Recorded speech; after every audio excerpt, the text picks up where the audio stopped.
அனைவருக்கும் வணக்கம். Welcome to Riya academy. இன்னைக்கு இந்த வீடியோ பதிவில் பிழை திருத்துக என்ற தலைப்பின் கீழ் வரக்கூடிய ஓர் ஒரு ஆகிய சொற்களை எங்கே பயன்படுத்த வேண்டும் என்பது குறித்து பார்ப்போம். வீடியோவை இறுதி வரைக்கும் ஸ்கிப் பண்ணாமல் பாருங்கள். உங்களுக்கு தெளிவாக இந்த ஓர் ஒரு குறித்த தகவல்கள் புரியும். சரியா? இப்போ நம்ம வீடியோக்குள்ளே போகலாம்.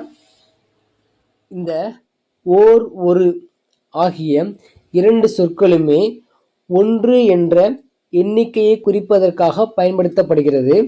இதில் இந்த ஓர் என்ற சொல்லை எங்கே பயன்படுத்த வேண்டும், ஒரு என்ற சொல்லை எங்கே பயன்படுத்த வேண்டும் என்பதை குறித்து தெளிவாக பார்க்கலாம்.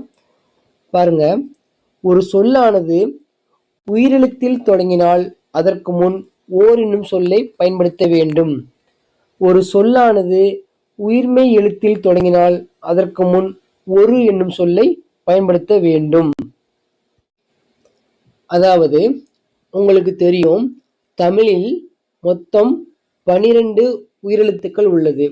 இந்த 12 உயிரெழுத்துக்களில் ஏதேனும் ஒரு எழுத்தை கொண்டு ஒரு சொல்லானது தொடங்கினால் அதற்கு முன்பாக நாம் ஓர் என்னும் சொல்லை பயன்படுத்த வேண்டும். எடுத்துக்காட்டாக பாருங்க, அணில் என்ற சொல்லை எடுத்துக்கலாம். இந்த அணில் என்ற சொல்லில் முதல் எழுத்து என்ன? ஆ என்பது. ஆ என்பது ஒரு உயிரெழுத்து ஆகும். சரிங்களா? அதனால தான் நம்ம என்ன பண்றோம், அணிலுக்கு முன்பாக ஓர் அணில் அப்படின்னு நம்ம எழுதுறோம். புரிஞ்சுதாப்பா? அதாவது ஒரு சொல்லானது உயிரெழுத்தில் தொடங்கினால் அதற்கு முன்பாக நாம் ஓர் என்னும் சொல்லை பயன்படுத்த வேண்டும். ஓகேவா? அடுத்து, தமிழில் 12 உயிரெழுத்துக்களைப் போல 18 மெய்யெழுத்துக்கள் உள்ளது. இந்த 12 உயிரெழுத்துக்களும் 18 மெய்யெழுத்துக்களும் சேர்ந்துதான் உயிர்மெய் எழுத்து என்பது உருவாகிறது. அது எப்படின்னு பார்க்கலாம். இங்க பாருங்க, இம் கூட்டல் ஆ மா. அதாவது இம் என்பது ஒரு மெய்யெழுத்து, ஆ என்பது ஒரு உயிரெழுத்து. இந்த இம் என்ற மெய்யெழுத்தும் ஆ என்ற உயிரெழுத்தும் சேர்ந்துதான் மா என்ற உயிர்மெய் எழுத்தானது உருவாகிறது. தமிழில் மொத்தம் எத்தனை உயிர்மெய் எழுத்துக்கள் உள்ளது என்பதை கமெண்ட்ல டைப் பண்ணுங்க. அப்புறம் சில பேர், சார் இலக்கணத்தின் அடிப்படையே தெரியாம படிக்க ரொம்ப கஷ்டமா இருக்கு அப்படின்னு சொன்னீங்க. ஆரம்பத்திலிருந்து இலக்கணத்தை தெளிவா சொல்லி கொடுத்தா நல்லா இருக்கும் அப்படின்னு நினைக்கிறவங்களுக்கு இலக்கணத்தின் அடிப்படையிலிருந்து அனைத்து தலைப்புகளையும் ஒரு தொடராக போடலாம்னு இருக்கோம். இது குறித்து உங்களுடைய கருத்துக்களை கமெண்ட்ல தெரிவிங்க. இப்போ நாம டாபிக் உள்ள போகலாம். இந்த உயிர்மெய் எழுத்துக்கள் இருக்குல்ல, இந்த உயிர்மெய் எழுத்துக்களில் ஏதாவது ஒரு எழுத்தை கொண்டு ஒரு சொல்லானது தொடங்கினால் அதற்கு முன்பாக நாம் ஒரு என்னும் சொல்லை பயன்படுத்த வேண்டும். இப்போ எடுத்துக்காட்டாக மரம் என்னும் சொல்லை பாருங்க. இந்த மரம் என்ற சொல்லில் முதல் எழுத்து என்ன இருக்கு? மா என்று உள்ளது. இந்த மா என்பது ஒரு உயிர்மெய் எழுத்து ஆகும். அப்போ இந்த மரம் என்ற சொல்லுக்கு முன்பாக நாம் எதை பயன்படுத்த வேண்டும்? ஒரு என்ற வார்த்தையை பயன்படுத்த வேண்டும். புரிஞ்சுதாப்பா? அதாவது ஒரு சொல்லானது உயிர்மெய் எழுத்தில் தொடங்கினால் அதற்கு முன் ஒரு என்னும் சொல்லை நாம் பயன்படுத்த வேண்டும். உயிரெழுத்தில் தொடங்கினால் ஓர் என்னும் சொல்லை பயன்படுத்த வேண்டும். உயிர்மெய் எழுத்தில் தொடங்கினால் ஒரு என்னும் சொல்லை பயன்படுத்த வேண்டும். சரிங்களா? இப்போது தொடர்பா நம்ம இன்னும் சில எடுத்துக்காட்டுகளை பார்த்தா உங்களுக்கு தெளிவாக புரியும். எடுத்துக்காட்டுகள் இங்க பாருங்க. ஊர்.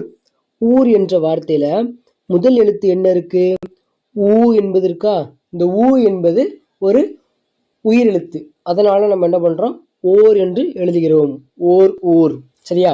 அடுத்து ஏரி என்ற வார்த்தையில முதல் எழுத்தாக ஏ என்ற உயிரெழுத்து உள்ளது. அதனால நம்ம ஓர் என்ற வார்த்தையை முன்பாக பயன்படுத்துகிறோம். அதாவது ஓர் ஏரி. அடுத்து ஆடு என்ற வார்த்தையை பாருங்க. இதுல ஆ என்பது ஒரு உயிரெழுத்து. அதனால இங்க ஓர் என்ற சொல்லை பயன்படுத்த வேண்டும். அதாவது ஓர் ஆடு. அடுத்து ஒட்டகம். ஒட்டகம் என்ற வார்த்தையில் ஓ என்பது ஒரு உயிரெழுத்து, அதனால அதற்கு முன்பாக ஓர் என்ற சொல்லை போட வேண்டும். அதாவது ஓர் ஒட்டகம். இதெல்லாம் நம்ம உயிரெழுத்து சார்ந்ததாக பார்த்தோம். இப்போ உயிர்மெய் எழுத்து பார்க்கலாம். இப்ப நகரம் என்ற வார்த்தையை பாருங்க. இந்த நகரம் என்ற வார்த்தையில் நா என்பது ஒரு உயிர்மெய் எழுத்து.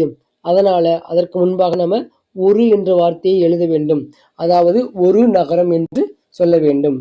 அடுத்தபடியாக கடல் என்ற வார்த்தையில் கா என்பது ஒரு உயிர்மெய் எழுத்து. அதனால அதற்கு முன்பாக ஒரு என்ற வார்த்தையை எழுத வேண்டும்.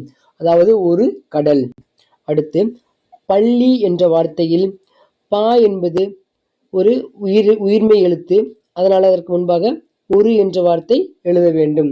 ஒரு பள்ளி. இறுதியாக பேருந்து. பேருந்து என்ற வார்த்தையில் பே என்பது ஒரு உயிர்மெய் எழுத்து. அதனால அங்க நம்ம ஒரு என்று எழுத வேண்டும். அதாவது ஒரு பேருந்து. சரியா? புரிஞ்சுதா? இப்போ நம்ம இது தொடர்பாக சில வினாக்களை பயிற்சி பண்ணி பார்க்கலாம். முதல் வினா. அதற்கு முன்பாக ஒரு விஷயத்தை ஞாபகம் வச்சுக்கோங்க. ஒரு சொல்லானது உயிரெழுத்தில் தொடங்கினால் அதற்கு முன்பாக ஓர் எனும் சொல்லை பயன்படுத்த வேண்டும். ஒரு சொல்லானது உயிர்மெய் எழுத்தில் தொடங்கினால் அதற்கு முன்பாக ஒரு எனும் சொல்லை பயன்படுத்த வேண்டும். சரியா? இப்போ இதை அடிப்படையாக கொண்டு பின்வரும் வினாக்களில் உள்ள பிழைகளை சரி செய்து எப்படி சரியான வாக்கியத்தை எழுதலாம் என்பதை பார்ப்போம். முதல் வினா. ஒரு அழகிய சிற்றூரில் ஓர் குளம் இருந்தது. இப்போ இந்த வாக்கியத்துல ஒரு ஓர் தொடர்பாக பிழைகள் உள்ளது. அது எங்க உள்ளது அப்படின்னு பார்க்கலாம். இப்போ ஒரு அழகிய அப்படின்னு இருக்கு. இங்க ஒரு என்பது தவறு. ஏன் அப்படின்னா நமக்கு என்ன சொல்லியிருந்தோம்? ஒரு சொல்லானது உயிரெழுத்தில் தொடங்கினால் அதற்கு முன்பாக ஓர் என்றுதான் வர வேண்டும். இப்போ அழகிய என்ற வார்த்தையில் ஆ என்பது உயிரெழுத்து. அப்போ இங்க ஒரு என்பது வரக்கூடாது. அங்க ஓர் என்பதுதான் வர வேண்டும். சரியா? அடுத்தது பாருங்க. ஓர் குளம் இருந்தது அப்படின்னு இருக்கா. இங்க ஓர் குளம் என்பதுல இந்த ஓர் என்பது வரக்கூடாது. ஏன்? ஒரு சொல்லானது உயிர்மெய் எழுத்தில் தொடங்கினால் அதற்கு முன்பாக ஓர் என்பதை பயன்படுத்தக்கூடாது. ஒரு என்பதை தான் பயன்படுத்த வேண்டும். இப்போ குளம் என்ற வார்த்தையில கூ என்பது ஒரு உயிர்மெய் எழுத்து. அப்போ இங்க ஓர் என்பது ஓர் என்பது வரக்கூடாது. ஒரு என்றுதான் எழுத வேண்டும். சரியா? இப்போ இந்த வாக்கியத்துல பிழையை நீக்கி எழுதினால் வரக்கூடிய சரியான வாக்கியம் எப்படி இருக்கும் என்பதை பார்க்கலாம். ஓர் அழகிய சிற்றூரில் ஒரு குளம் இருந்தது. இதுதான் சரியான வாக்கியம். சரியா? புரிஞ்சுதாப்பா? சரிங்களா? சரி, ஓகே. இப்போ நம்ம அடுத்து இரண்டாவது வினாவுக்கு போலாம். இரண்டாவது வினா. ஒரு இரவும் ஓர் பகலும் சேர்ந்தது ஒரு நாள். இப்போ இந்த வாக்கியத்தில் உள்ள பிழைகளை பாருங்க.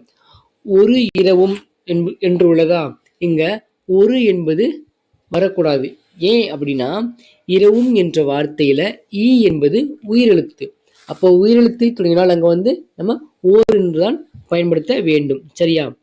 அடுத்து ஓர் பகலும் இருக்கு. இந்த ஓர் பகலும் என்ற வார்த்தையில ஓர் என்பது வரக்கூடாது.